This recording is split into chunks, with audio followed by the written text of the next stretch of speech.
여러분 안녕하십니까? 검찰이 더불어민주당 이재명 대표에 대해 사전 구속영장을 청구했습니다. 현직 제1야당 총수에 대해 구속영장을 청구한 건 처음입니다. 검찰은 이 대표가 성남시장이던 시절 대장동 개발 과정에서 성남시에 4,985억 원의 손해를 끼치고 관내 기업들로부터 민원을 해결해주는 대가로 성남FC 후원금을 받아낸 혐의를 적용했습니다. 먼저 김상훈 기자입니다. 검찰은 더불어민주당 이재명 대표에 대한 150여 쪽 분량의 구속영장 청구서에 크게 3가지 혐의를 적용했습니다. 성남시가 챙길 수 있는 대장동 개발 이익을 민간 업자에게 넘겨줘 시에 4,895억 원 손해를 끼친 혐의, 민간 업자들에게 대장동 위례 사업 비밀을 흘려 8천억 원대 이익을 몰아준 혐의, 두산건설과 네이버 등 관내 기업의 민원을 해결해주고 성남FC 후원금 명목으로 133억 원 뇌물을 받은 혐의 3갈래입니다. 검찰은 구속영장에 민간업자 이익을 위해 지방자치 권력을 사유화한 시정농단 사건이라는 표현을 사용했습니다. 최측근인 정진상 당시 비서실장이 공범이고 최종 결정권자는 이 대표였다고 못 박았습니다. 측근들을 통해 대장동 개발 지분을 약속받았다는 이른바 428억 원 약정설은 범행 배경을 설명할 때만 언급됐습니다. 428억 원 약정서를 보고받고 승인했는지 추가로 조사해야 하는데 구속수사가 필요하다고 강조했습니다.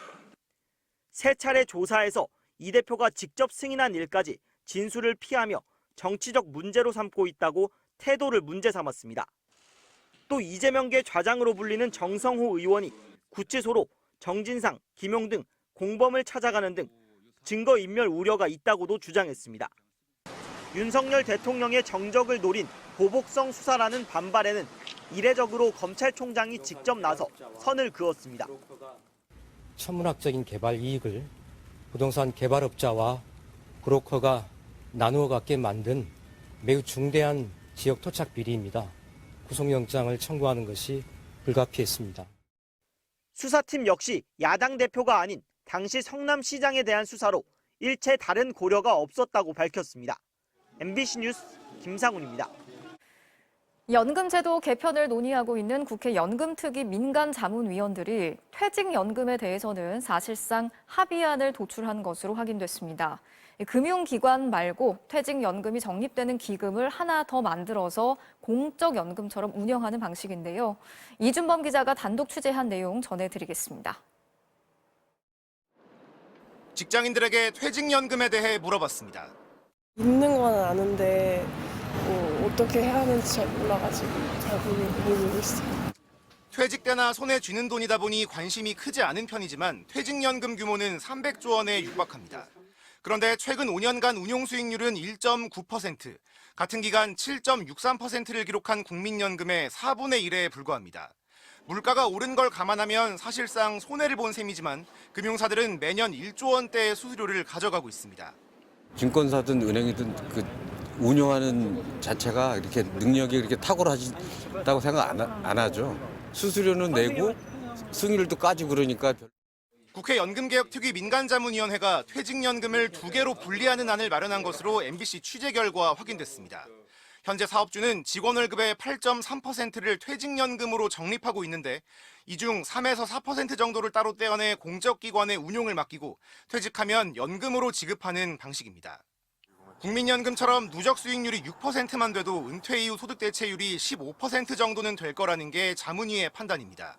자문위는 현재 국민연금과 기초연금, 퇴직연금을 포함해 연금체계 개편을 논의 중인데 퇴직연금에서 이 정도 보장이 된다면 국민연금 소득 대체율을 크게 올리지 않아도 된다고 자문위 관계자는 설명했습니다. 국민연금 개편의 쟁점 중 하나인 소득 대체율 인상 문제에 대한 타협안이 될 수 있다는 겁니다. 또 퇴직연금이 분산되면 목돈을 한 번에 받아가 연금이 남지 않는 문제도 해결될 걸로 보고 있습니다. 현재 대다수 가입자들이 연금 대신 일시금 방식으로 받아갑니다. 신규 수급하시는 분들 중에 연금으로 타가시는 분들은 5%밖에 안 돼요. 그리고 95%는 다 일시금으로 받아가니까 연금으로 기능하고 있지 못한데. 자문위는 퇴직연금 중도 인출과 일시금 수령도 제한하는 방안을 검토했지만 목돈이 필요한 사람들을 감안해야 한다는 반박이 나온 것으로 확인됐습니다. 자문인의 이견이 없어 2월 말 국회에 제출할 권고안에 담길 것으로 보이지만 직장인과 금융권 등 이해 당사자들의 반발이 변수가 될 전망입니다. MBC 뉴스 이준범입니다. 더불어민주당 이하경 의원이 자기 후원 회장을 지낸 측근을 기업의 고문 자리에 채용해달라고 청탁한 의혹 어제 전해드렸는데요. MBC 취재 결과 검찰이 이 청탁이 오갔던 전화통화의 녹음 파일을 확보한 것으로 확인됐습니다. 기업 측이 나이가 너무 많다면서 난처해하자 당시 군포시장의 비서실장이 의원님, 시장님과 얘기가 끝났다는 취지로 거듭 압박했다는 내용인데요. 김지인 기자가 단독 취재했습니다. 검찰은 경기도 군포 한국복합물류 사무실과 한대희 전 군포시장에 대한 압수수색에서 통화 녹음 파일 여러 개를 확보했습니다. 지난 2021년 12월 통화에서 한국복합물류 임원은 당시 군포시장 비서실장에게 이하경 의원 후원회장의 자문력 채용에 대해 연세가 너무 많아 곤란하다며 거절했습니다. 그러자 시장 비서실장은 의원실에서 그분으로 했으면 한다. 시장님, 의원님이 하자고 한 것이라고 말했습니다. 실제로 당시 후원회장은 이력서를 보냈습니다.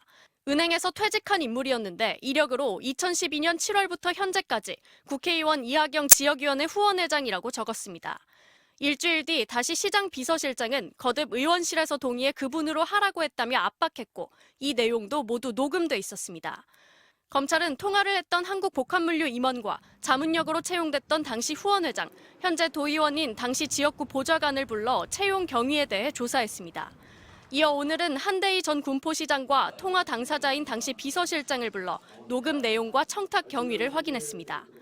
한 전 시장은 취업 청탁은 예전부터 있었던 관행으로 새로운 것이 아니라고 말했습니다. 이하경 의원 측은 물류센터 채용에 대해 부당한 압력을 행사하거나 지시한 일이 없다는 입장을 거듭 밝혔습니다. 검찰은 조만간 이하경 의원에 대한 조사도 검토할 것으로 보입니다. MBC 뉴스 김지인입니다.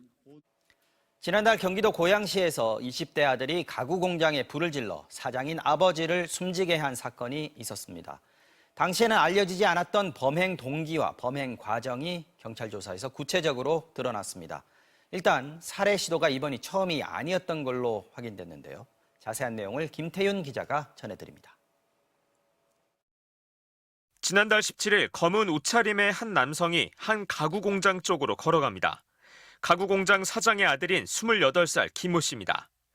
공장에서 나온 김 씨가 오토바이를 타고 떠나자 건물에서 불이 나기 시작합니다. 불을 끄고 소방관들이 들어가 보니 김 씨의 아버지가 숨져 있었습니다. 짜장면 배달하시는 분들도 홍보 전단지를 갖고 오면 여기 다 앞에 와서 이렇게 꽂고 가곤 하는데 좀 별다른 행동을 했기 때문에 좀 의심이 되는 건. 김 씨가 공장에 들어가 아버지를 살해한 뒤 불을 지르고 달아났던 겁니다. 체포된 김 씨는 조사 초기에 진술을 거부해 자세한 범행 경위는 알려지지 않았습니다.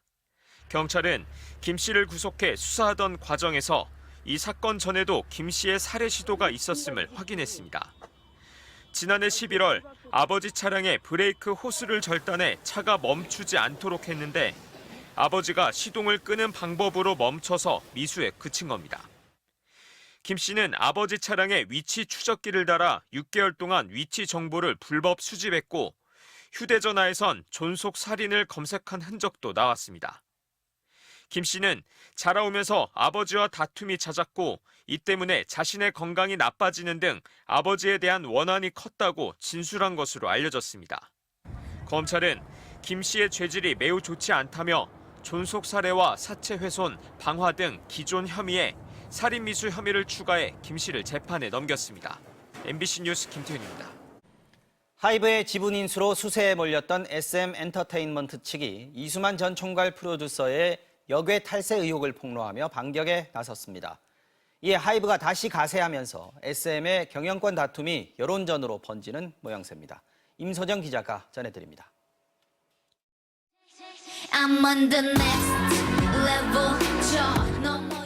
이수만 SM 전 총괄 프로듀서가 카지노가 포함된 이수만 월드를 지으려 했고 이 과정에서 소속 아티스트들을 동원했다.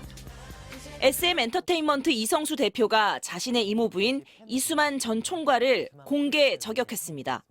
이수만은 나무심기를 연계한 K-팝 페스티벌을 각국에 열어야 한다고 주장하였습니다. 그 이면에는 이수만의 부동산 사업권 관련 욕망이 있습니다. 이 대표는 이 전 총괄이 걸그룹 에스파의 노래 가사에까지 나무 심기를 넣으라고 강요해 결국 음반 발매가 연기됐다고 주장했습니다. 전혀 음악과는 어울리지 않는 이 나무 심기 가사를 넣은 노래를 부를 것을 지시한 것입니다. 에스파 멤버들은 속상해서 울컥하기도 하였습니다. 이 전 총괄의 역외 탈세 의혹도 제기했습니다. 2019년 홍콩에 개인기 기획사를 세워 SM과 해외 기획사가 정산하기도 전 음반 판매액의 6%를 떼어갔다는 겁니다. 하이브가 이 사실을 알고도 묵인했다고 공격했습니다. 주식 매매 계약에 따르면 해외 프로듀싱은 전혀 제한이 없다라고 합니다. 하이브는 이수만의 해외 개인 회사인 CTP의 위법 요소를 알고도 동조하거나 묵인한 것일까요? 하이브는 즉각 반박했습니다. 이 전 총괄과 주식을 넘겨받을 때 SM과의 모든 관계가 정리된 걸 전제로 했다며 개인 차원의 프로듀싱까지 관여하지는 않겠다고 밝혔습니다. 다만 문제 많은 계약을 체결한 사실이 확인되면 그 주체를 확인하겠다고 덧붙였습니다. 이성수 대표 또한 이번에 폭로한 문제의 책임에서 자유로울 수 없다는 경고를 날린 셈입니다. 이수만 전 총괄 측은 공식 입장을 내진 않았지만 MBC의 하이브와 같은 입장이라고 전했습니다. 이 같은 역외 탈세 의혹에 대해 국세청도 사실관계 파악에 나서면서 세무조사 가능성도 불거지고 있습니다. 한편 오늘 SM 주가는 하이브가 제시한 공개 매수 가격인 12만 원을 훌쩍 넘은 13만 1,900원으로 마감했습니다. 하이브의 지분 확보 계획에 차질이 생긴 건데 경영권 분쟁의 또 다른 변수가 될 것으로 보입니다. MBC 뉴스 임소정입니다.